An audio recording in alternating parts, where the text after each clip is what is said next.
G'day and welcome to the video. It's time for our second hardcore run. We'll set our things up just the same as we did for the first hardcore run, and when we're ready, we'll head into the world. Our first surprise is that we've spawned into a tree. I can see snow and the trees are spruce, so we know we can definitely grow giants, and I suspect we are somewhere mountainous. First priority, as with any spawn, is to work out our cardinal directions, set up our little spawn tower and our direction marker, but to do that we've got to remove this tree and some of the trees around us.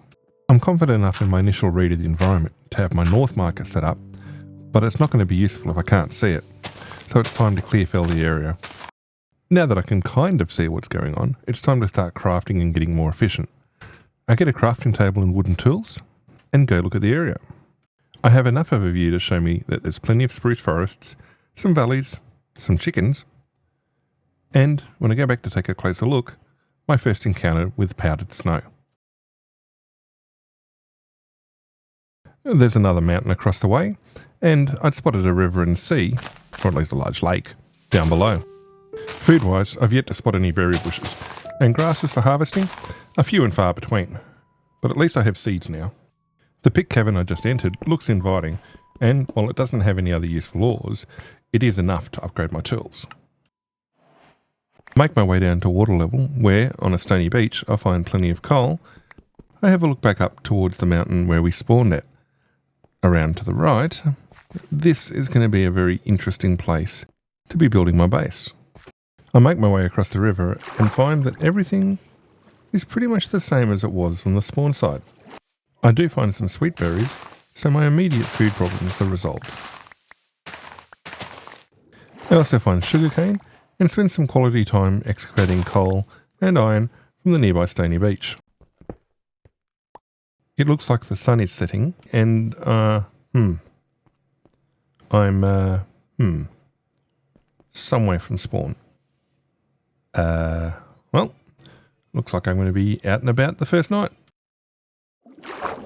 Even if I did find my way back, it's not like I'm going to be able to do anything other than sit in a hole. I have no wool. This spider, though, might have No, he doesn't. I'm not lost. I'm exploring. And I've run all the way through some mountain spruce forest to a nice open valley. If only I knew where this was. A new day dawns, and I'm somewhere in the map. I spent the night fighting mobs and getting more explored.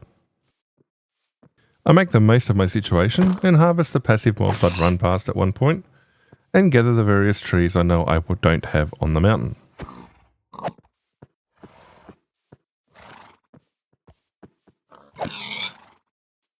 Speaking of mountains, I make my way back up a likely candidate and, other than chickens, which aren't reliable landmarks, it's not looking great.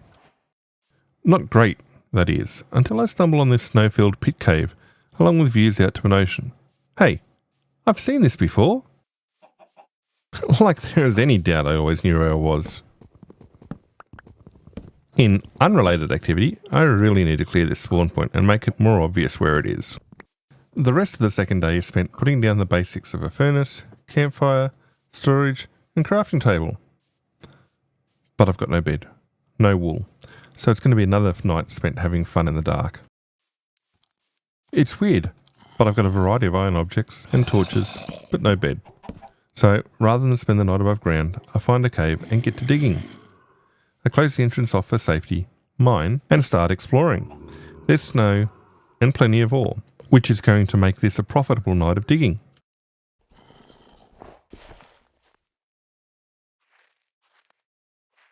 After what I think is long enough, I make my way back out and find it's daylight.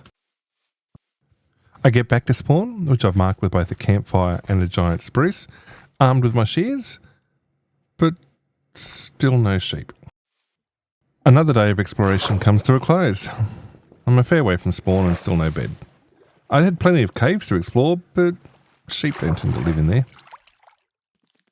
Running through the woods, stabbing hostile mobs, I come across a pack of wolves. Wolves eat sheep? Sheep.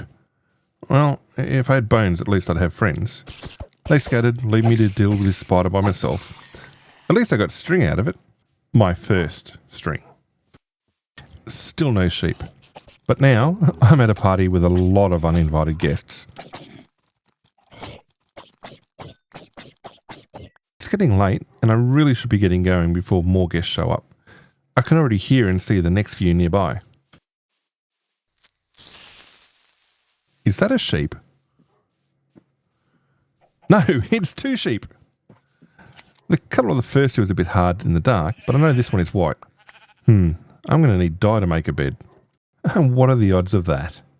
The first and third sheep both dropped 3 wool. I have enough for 2 beds.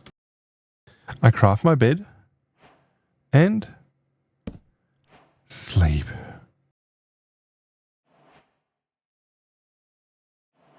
Alright, now I can start playing the game. After a fairly uneventful and stabby walk back, I'm back at spawn and can now think about starting my base. I know I said that my hardcore bases would all follow the same pattern, only I hadn't actually come up with that pattern as yet. This is only hardcore world number 2.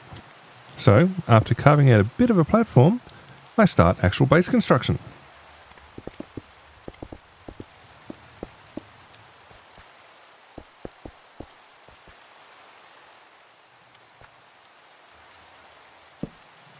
In this early stage, it's not too dissimilar from the base in Hard Survival World number 2, but I'm using spruce as the main timber element now. It's still relatively early in the build, but it already has an aesthetic in relation to its environment that my previous build didn't have. It's almost telling me what it will be. Work continues steadily as I add in a floor, windows, a ceiling, and even start levelling off a platform outside for my crops, which I haven't planted yet. Even at this point, seeds are still a valuable commodity, but I get the few that I have planted and my farm is started. I continue with my base building and soon have a ground floor complete. Upstairs? Not so much. It's looking really nice from outside as well, and I have plans. A mountain hut is soon named, and I mark my mine entrance behind the house. Work continues at pace as I extend the growing platform, start filling in the second floor, and set up a nice little production workspace for myself. I've even added a second set of doors, though these have a very specific purpose. In an almost exact copy of my Hard Survival 2 house, I add in a storage basement, with the stairs right where my bed is. Or was. After a lot of digging effort, I'm still not finished excavating the basement. This time it's mostly stone. But I start moving storage in anyway. While gathering resources off my building platform, and yes, I have stone stairs leading up to it, I take the time to leave a descriptive sign of what's there.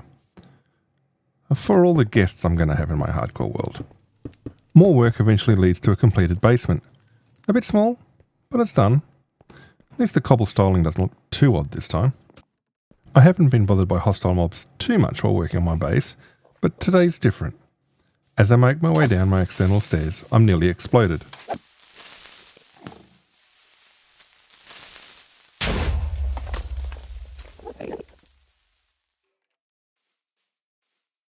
Then I take care of the spider.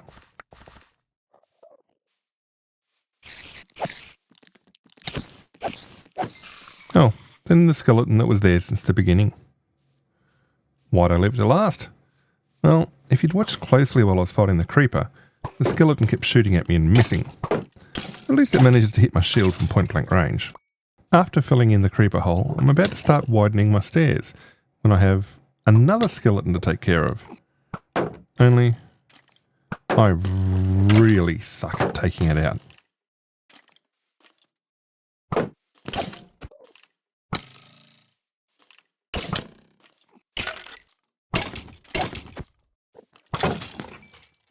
A grand base needs a grand entrance, so my narrow stairs up to the build platform get an overhaul.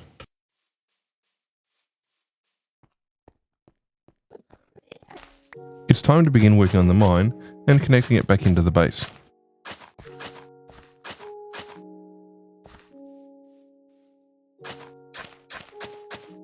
Although not finished yet, the basic form of my mine entrance is taking shape. It's also taken up until this point for me to mine any granite. That granite is processed and quickly becomes the roof for the base. At this point, we're around the end of the second hour in this world, and things have come along nicely after the initial delay in securing resources. After a few more trips into my future mine to extract more of the granite vein, the main base building / residence is complete. Now to turn my attention to opening up the mine. While working on terraforming and mine development, I'm surprised to discover that pillagers don't wear leather boots, and that powdered snow damages them.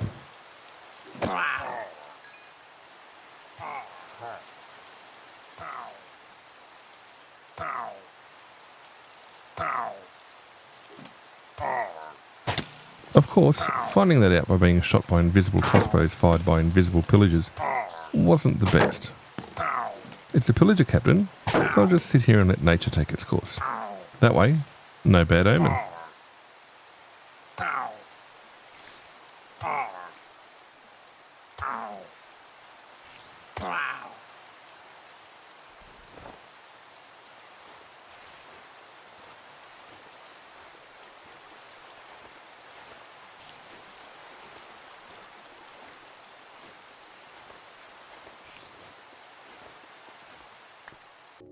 Progress on the mine is going well. It now has doors, and the basics of a workshop level just inside those doors. One of the ideas of putting the mine where it is that it would connect through to the cave system I'd taken refuge in previously. To make that happen, I start tunnelling.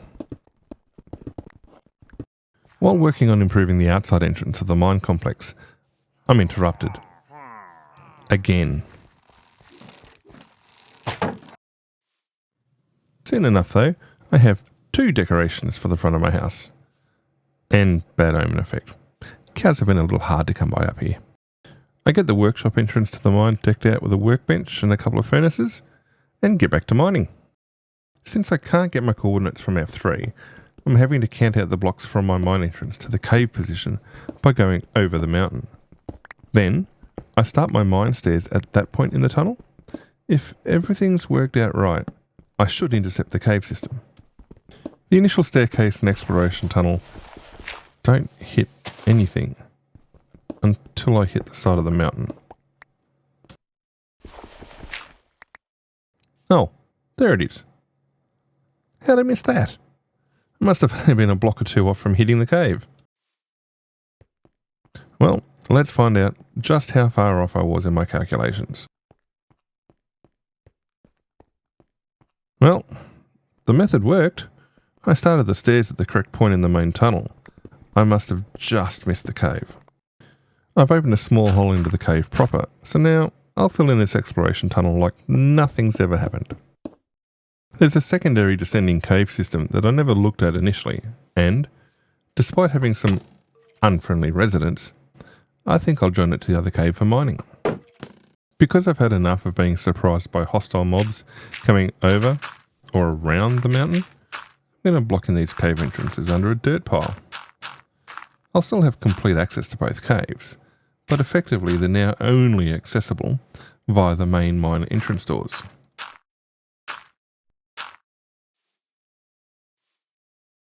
And job done. Oh, I'm 1 dirt block short.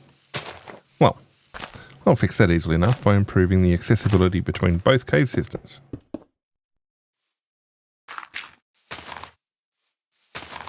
The mine connected to the caves, the next problem to take care of is walling in the space underneath the base platform. It is rather dark in there.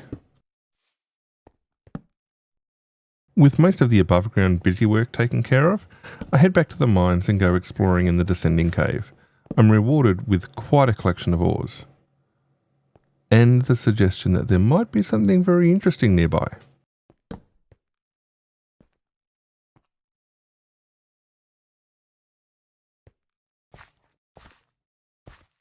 Placing the very next torch reveals I'm onto a clay deposit. This is getting interesting. 2 torches further on, And now I'm into moss. The cave runs out here, and so I hack away at the moss, looking to see if there's a proper lush cave hiding behind any of it. Sadly, there's not. It was just a remnant. While it didn't get me into a lush cave system, I do leave this particular session in the mines with an absolute wealth of ores and resources. I used my newly gathered moss to speed up my terraforming processes and used my new mossy cobble to add some more detail to the base.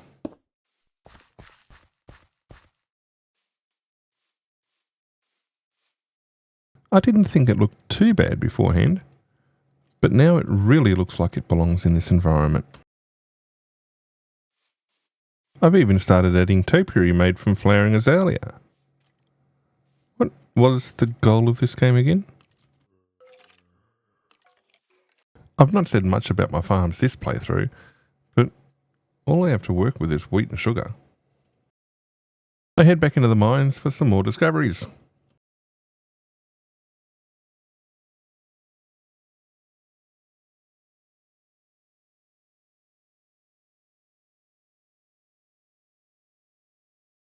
I only gather normal ores, but do spend time expanding the access into the caves into a nice, wide, formal staircase. Once I'm out of tools, I make my way back up a nicely lit and crafted set of stairs to the access tunnel and back to the workshop space. Re-equipped with new gear, it's back into the mine. I steadily continue to mine ores, extend the staircase, close off mined out regions, and push further into the caves. As the cave spaces get a little larger, I start encountering mobs. Given how few there's been so far in here, this is quite possibly a portent of something I'm not going to like.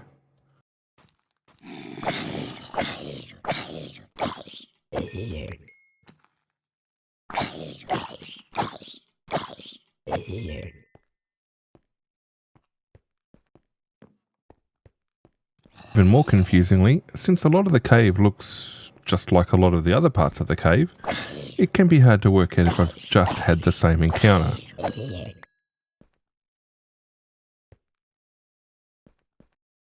This is where closing off mined out parts of the cave helps with not getting lost, and stops mobs from sneaking up behind me when I'm not expecting them.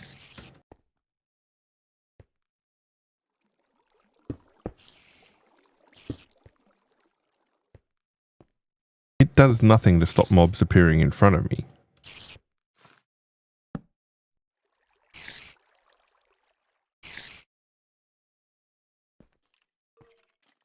Despite how chill these two spiders are, they're not going to be allowed to hang around and have a change of mind.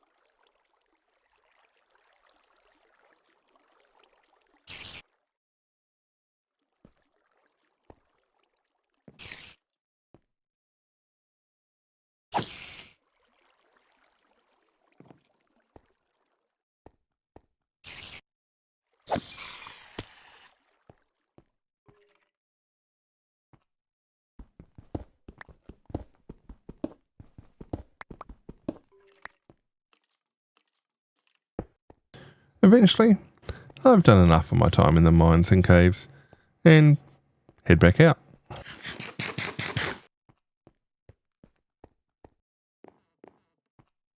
I also haven't shown how neat and tidy the basement storage has become since I originally dug it out.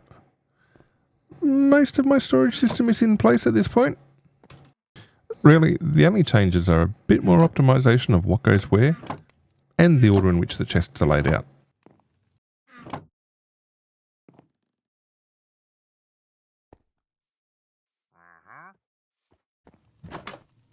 On exiting the house the next day, I stumble across a wandering trader, who, after the normal set of negotiations, leaves me with some leads and leather.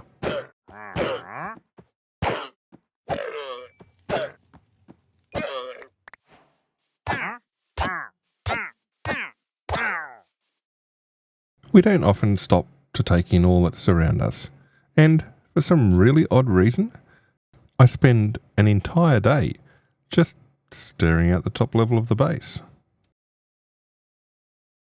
It's certainly very pretty, but I don't know how it's helping me beat the game.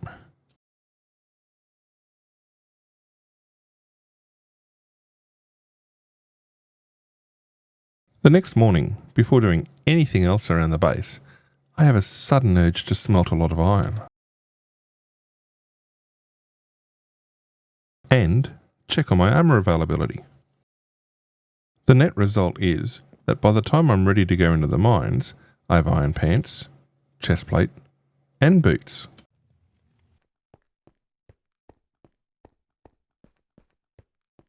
Back in the mines, I quickly descend the stairs and make my way back through the mined out levels to where I finished up the previous day.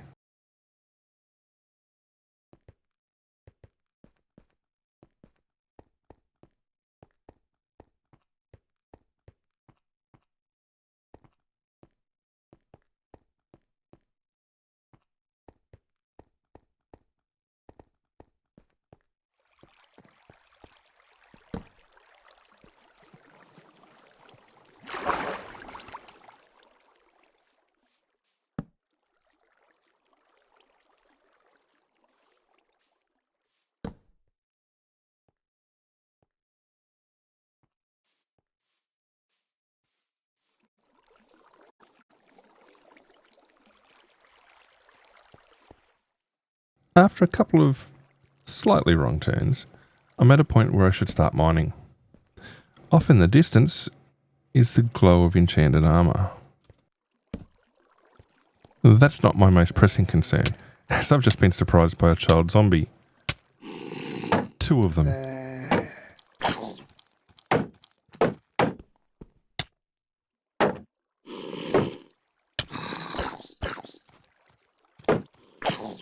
I was doing so well up to this point, until the 3rd child zombie, the one I'd spotted at Enchanted Gear, decides to join the party, and I'm done for. Well, according to our rules, that's it for this world. The next one is a hard survival world. We'll see you then.